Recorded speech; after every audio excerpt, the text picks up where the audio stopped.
أعوذ بالله من الشيطان الرجيم.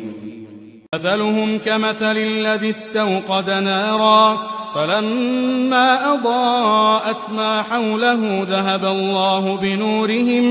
ذهب الله بنورهم وتركهم في ظلمات لا يبصرون صم بكم عمي فهم لا يرجعون أو كصيب من السماء فيه ظلمات ورعد وبرق يجعلون أصابعهم في آذانهم من الصواعق حذر الموت والله محيط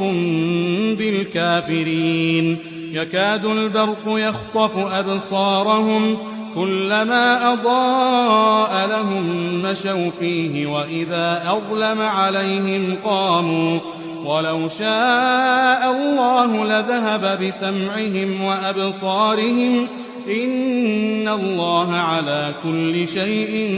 قدير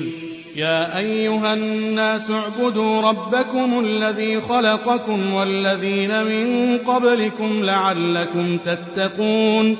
الذي جعل لكم الأرض فراشا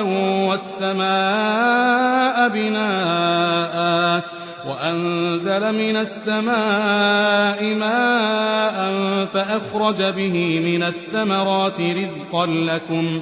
فلا تجعلوا لله أندادا وأنتم تعلمون وإن كنتم في ريب مما نزلنا على عبدنا فأتوا بسورة من مثله وادعوا شهداءكم من دون الله إن كنتم صادقين فإن لم تفعلوا ولن تفعلوا فاتقوا النار التي وقودها الناس والحجارة أعدت للكافرين